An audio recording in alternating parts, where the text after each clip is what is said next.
আসসালামু আলাইকুম রহমতুল্লাহ বারকাত। দেশ ও দেশের বাইরে থেকে যারা আমার এই ভিডিওটা দেখতেছেন সকলকে আন্তরিক শুভেচ্ছা জানাই, স্বাগতম জানাই, শুভেচ্ছা জানাই।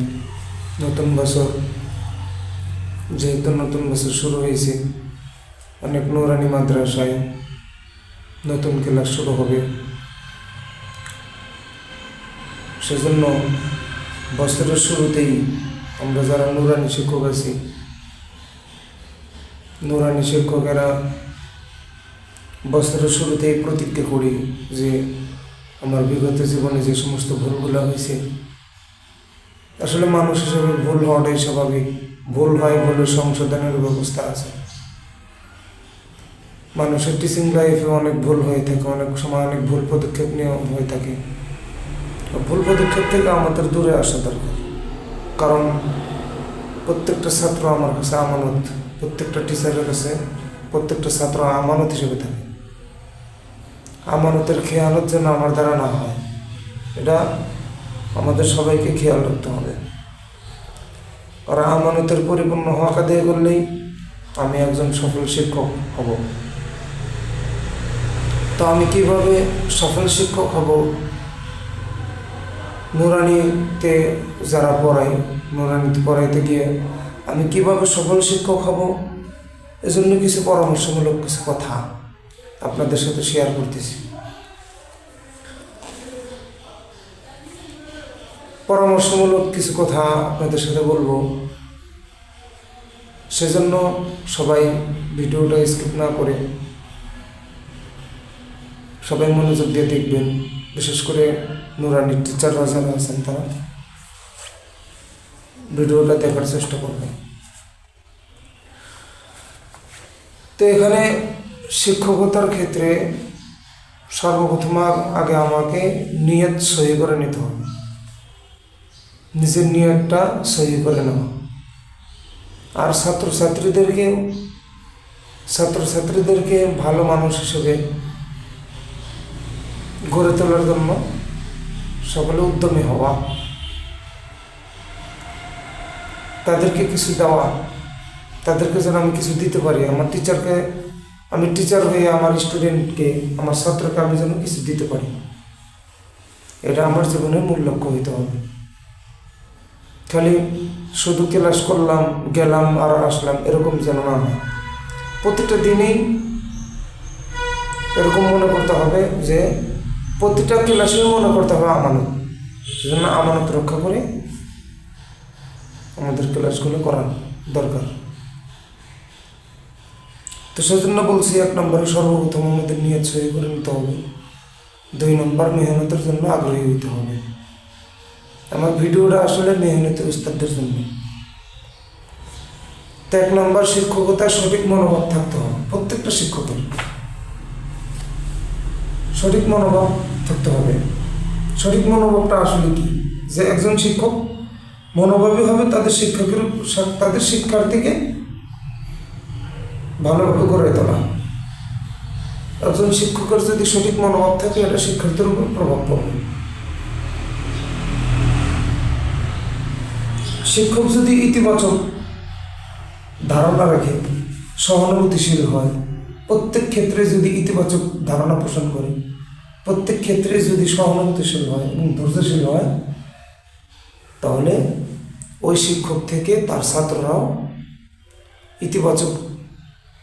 ইতিবাচকটা গ্রহণ করবে, সহানুভূতিশীল হওয়া গ্রহণ করবে, ধৈর্যশীল হওয়া শিখবে। সেজন্য গুরুত্বপূর্ণ 3টা বিষয়: ইতিবাচক মনোভাব, সহানুভূতিশীল হওয়া আর ধৈর্যশীল হওয়া। এটা আমাদের জন্য সবারই জরুরি। আমার দেখা দেখি আমার ছাত্ররা শিখবে, এই 3টে জিনিস শিখবে। কোনো শিক্ষকের মধ্যে যদি ইতিবাচক মনোভাব থাকে, সহানুভূতিশীল থাকে, ধৈর্যশীল থাকে, ধৈর্য থাকে, তাহলে ওই শিক্ষককে ছাত্র এমনিতেই মূল্যায়ন করবে। ছাত্রের কাছ থেকে মূল্যায়ন চাইতে হবে না, ওই ছাত্র এমনিতেই মূল্যায়ন করবে। যেমন কোনো ছাত্র কোনো একটা কাজ করতে গিয়ে, কোনো একটা পড়া শিখতে গিয়ে ভুল করছে, আসলে ভুল পড়া, ছাত্র হিসেবে ওরা ছোটো মানুষ, ওরা ভুল পড়বেই। সেজন্য আমাদের উচিত হবে হলো ভুলকে, কোন পয়েন্টে ভুল করলো এই ভুলটা ধরে শিক্ষা দেওয়ার একটা নতুন পদ্ধতি অবলম্বন করা। শিক্ষক কর্তৃক এই বিষয়টা থাকতে হবে ইতিবাচক মনোভাব। শুরুতেই যেটা বলছি যে ধমক না দিয়ে তাকে শিখিয়ে দেওয়া, কারণ ছাত্র তো ভুল করবেই। এখন আমিও যদি ভুল করি তাহলে তো আমার মধ্যে আর তার মধ্যে কোনো তফাৎ থাকলো না। বুঝিয়ে দেওয়া, ধমক না দিয়ে ভালোভাবে আদরের সাথে মহব্বতের সাথে বুঝাই দেওয়া, ছাত্র যেন ভয় না পায়। মহব্বতের সাথে যদি বুঝাই দেওয়া হয় তবে ছাত্ররা আপন করে নেবে শিক্ষককে। এর জন্য কিছু টিপস, এর জন্য কিছু পরামর্শমূলক কিছু কথা হলো, সবসময় ছাত্রদের সাথে ইতিবাচক মনোভাব বজায় রাখা। আর শিক্ষার্থীদের ভুল শেখার সুযোগটাকে, শিক্ষার্থী যে ভুল শিখছে এই পয়েন্টটাকে শেখানোর মূল পয়েন্ট হিসেবে গ্রহণ করা। আর 3 নম্বর হলো যে অহংকারী না হওয়া। শিক্ষকের মধ্যে যেন কোনো অহংকারী মনোভাব না থাকে, সহানুভূতিশীল যেন থাকে। রাগ না করা, অহংকারও করা যাবে না, রাগও করা যাবে শিক্ষার্থীদের সাথে। তাহলে 1 নম্বর বলছি সবসময় ইতিবাচক মনোভাব বজায় রাখা, শিক্ষার্থীদের সাথে সহানুভূতিশীল হওয়া। আর 3 নম্বর হলো অহংকার না করা, রাগ না করা। কয়েকটা বিষয় আমাদের খেয়াল রাখা দরকার। আর 2 নম্বর যে বিষয়টা সেটা হলো পোশাক এবং উপস্থিতি। আমাদের প্রত্যেকের পোশাকগুলোও ইতিবাচক হওয়া চাই। আমরা যেহেতু মাদ্রাসার টিচার, আমরা কওমি মাদ্রাসায় যেহেতু অধিকাংশই কওমি মাদ্রাসাতে লেখাপড়া করছি, আমার দেখা দেখি আমার শিক্ষকেরাও শিখবে, আমার ছাত্ররাও শিখবে। তা আমি শিক্ষক হয়ে যদি আমার মধ্যে সুন্নতি পোশাক না থাকে, সুন্নতি লেবাস যদি না থাকে, আমার থেকে শিখবে না। সেজন্য পোশাকের মধ্যেও শালীনতা থাকা যায়। সুন্নতি পোশাক পরিধান করা, পরিপাটি হওয়া, মার্জিত পোশাক পরিধান করা। যেহেতু আমরা মাদ্রাসায় পড়ি, সেই জন্য আমরা যেহেতু কওমি মাদ্রাসা থেকে লেখাপড়া করছি অধিকাংশই, সেই জন্য কওমি মাদ্রাসার যে পোশাক, যে লেবাস, সেই লেবাসটা পরিধান করা। সবচেয়ে ভালো হয় হলো শিক্ষকদের জুব্বা পরিধান করা। আর যদি পাঞ্জাবি পরে কোনো শিক্ষক, তাহলে পাঞ্জাবি পরলে সাথে পায়জামা পরিধান করা। সোজা কথা পরিপাটি হওয়া, পরিষ্কার পরিচ্ছন্ন থাকা।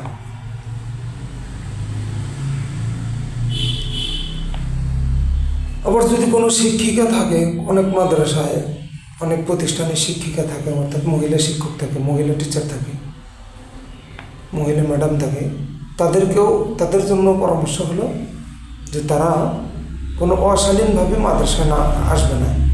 তারা শালীনতা বজায় রেখে পরিপূর্ণ পর্দার সাথে, যতটুকু না হলেই নয়, পর্দা করে মাদ্রাসায় আসবে, শিক্ষা প্রতিষ্ঠানে আসবে, শিক্ষা দিবে, টিচিং দিবে, ছাত্রদেরকে শিখাবে।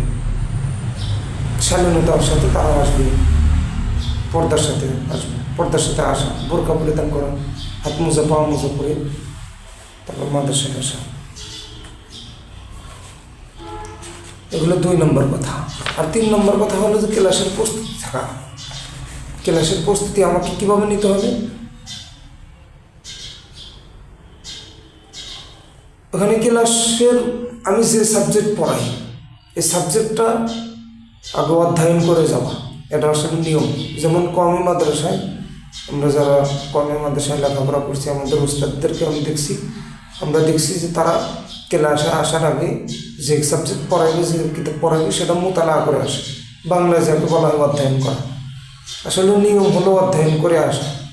আমি আজকে 1 পৃষ্ঠা পড়াবো বা আধা পৃষ্ঠা পড়াবো, বা কিছু শব্দার্থ পড়াবো, বা কয়েকটা বাক্য রচনা পড়াবো, সেগুলো আগে নিজে অধ্যয়ন করে আসা। আমার মুখস্থ থাকলেও, জানা থাকলেও অধ্যয়ন করে আসা, এর দ্বারা অনেক উপকার হয়। সিলেবাস দেখে নেওয়া, সিলেবাসে যে কথার কথা মনে করি যে আমার প্রথম সাময়িক পরীক্ষা পর্যন্ত আমার সিলেবাস হলো, আমার সিলেবাস যে নির্ধারিত সিলেবাস থাকবে, কথা মনে করি যে আমার সিলেবাস আছে 10 পৃষ্ঠা, 10 পৃষ্ঠা আমাকে 4 মাসে শেষ করতে হবে, তাহলে আমাকে ওইভাবে পড়াইতে হবে। এই জন্য মাঝে মাঝে সিলেবাস দেখা, আর ক্লাসে ছাত্রদেরকে পড়া বোঝানোর জন্য প্রয়োজনীয় চার্ট ব্যবহার করা, আবার প্রয়োজন হলে ভিডিও দেখানো, কিছু প্রয়োজনীয় শিক্ষণীয় ভিডিও দেখানো, বা কোনো গল্প ব্যবহার করা। কোনো অহেতুক গল্প যেন না হয়, গল্পটা অহেতুক যেন না হয়, সুন্দর গল্প, সত্য গল্পের মাধ্যমে ছাত্রদেরকে পড়া বোঝানো। আর প্রয়োজনীয় প্রশ্ন রাখা, ছাত্রদেরকে কিছু প্রশ্ন করার সুযোগ দেওয়া, ছাত্ররা যেন প্রশ্ন করতে পারে এই জন্য কিছু সুযোগ তৈরি করে দেওয়া ছাত্রদের জন্য, এই পরিবেশ তৈরি করা। আর একটা হলো সময়ের প্রতি খেয়াল রাখা। এখন সময়ের প্রতি খেয়াল রাখা যেরকম এখন আমাদের মাদ্রাসায় যেহেতু ক্লাস রুটিন করা আছে, সেই হিসেবে আমাদের সময়ের প্রতি খেয়াল রাখা হয়ে যায়। প্রত্যেকটা ক্লাসের নির্ধারিত সময় থাকে, সময়ের দিকে খেয়াল রাখা। আর সবচেয়ে বড় কথা হলো যে শিক্ষকদের জন্য ক্লাস শুরু হওয়ার 15 মিনিট আগে শিক্ষা প্রতিষ্ঠানে উপস্থিত থাকা, এটা নিয়ম। 15 মিনিট আগে উপস্থিত থাকা, এটা আসলে নিয়ম, কমপক্ষে 15 মিনিট। আর ক্লাসের সময়, ক্লাস শুরু হওয়ার সময় তো অবশ্যই উপস্থিত থাকতে হবে। আমরা যদি উশৃঙ্খলা করি, আমরা যদি নিয়ম না মানি, তাহলে ছাত্রদের মধ্যেও এটা প্রভাব পড়বে, ছাত্রও আসতে চাইবে না। সেজন্য ছাত্রদের আগে ওস্তাদরা আসা, মাদ্রাসায় আসা। যেমন এখন আমি যদি প্রতিদিন ক্লাসে 5 মিনিট দেরি করে আসি, তাহলে 50 দিনে আমার 50 দিনে তাহলে 5 মিনিটকে 50 দিয়ে গুণন দিলে কত হয়, এটা হিসাব করা। যেমন 50 দিনে বা 1 মাসে বা 7 দিনে 15 দিনে কত 5 মিনিট আমি নষ্ট করি। সেজন্য সময়ের প্রতি গুরুত্ব থাকা চাই, নির্ধারিত সময়ের আগেই পৌঁছে যাওয়া, আর ক্লাসরুম পরিচালনায় দক্ষ হওয়া। শিক্ষক ক্লাসে আসার পরে সকল ছাত্রছাত্রীদের উপস্থিতি নিশ্চিত করা, হাজিরা নেওয়া, শিক্ষার্থীদের অংশগ্রহণ নিশ্চিত করা হাজিরার মাধ্যমে। হাজিরা কয়েক রকম হতে পারে।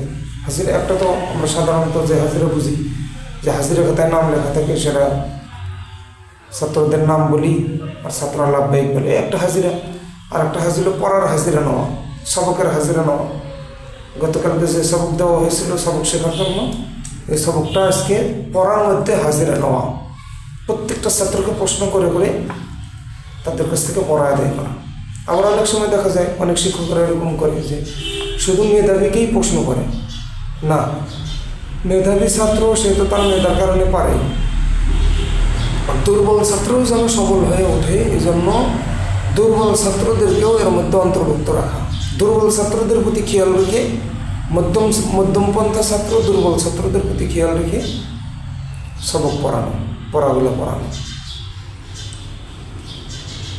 প্রত্যেকটা ছাত্রদের চোখে চোখ রেখে পড়ানো, প্রত্যেকটা ছাত্রদের প্রতি খেয়াল রাখা, যেন প্রত্যেকটা ছাত্র যেন এই কথা ভাবে যে ওস্তাদ আমার দিকে খেয়াল রাখতেছে, আমাকে অবশ্যই এদিকে নাড়াচাড়া করা যাবে না, আমাকে ঠিক থাকতে হবে।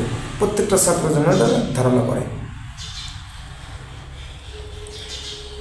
তো সেজন্য আজকে যে কথাগুলো বললাম, এ কথাটা আজকে এই পর্যন্তই থাকলো। তাহলে মূল কথাগুলো আবার বলি। আমরা ক্লাসে যে যাব, ক্লাসে যাওয়ার জন্য ক্লাসের মূল কথাগুলো আমরা আবার বলতেছি। 1 নম্বর হলো শিক্ষকতার সঠিক মনোভাব বজায় রাখতে হবে প্রত্যেকটা শিক্ষকের। আর 2 নম্বর হলো পোশাক ও পরিচ্ছদের শালীনতা বজায় রাখা। আর 3 নম্বর হলো ক্লাসের প্রস্তুতি থাকা। 4 নম্বর হলো সময়ের নিষ্ঠতা, সময়ের প্রতি খেয়াল রাখা। আর 5 নম্বর হলো ক্লাসরুম পরিচালনায় দক্ষ হওয়া। এই 5টা গুণ আমাদের প্রত্যেকটা শিক্ষকের মধ্যে থাকা চাই। ইনশাআল্লাহ আজকের ভিডিও এই পর্যন্তই থাকলো। ভিডিওটা নিজেরাও দেখবেন এবং আপনার বন্ধু বান্ধবদের সাথে শেয়ার করে দেবেন, যাতে করে সকল শিক্ষকেরা, সকল নৌরানি শিক্ষকেরা এখান থেকে কিছু উপকৃত হতে পারে। আর কোনো কথায় ভুল হলে ক্ষমার দৃষ্টিতে দেখবেন। পরামর্শমূলক কিছু কথা আপনারা কমেন্টে লিখতে পারেন। ইনশাআল্লাহ কমেন্টে কিছু কথা, পরামর্শমূলক কিছু কথা আপনারাও লিখতে পারেন। আপনাদেরকে সামনে রেখেই আমি আমার কথা আজকে এখানে শেষ করতেছি। ইনশাআল্লাহ। আসসালামু আলাইকুম ওয়া রাহমাতুল্লাহি ওয়া বারাকাতুহু।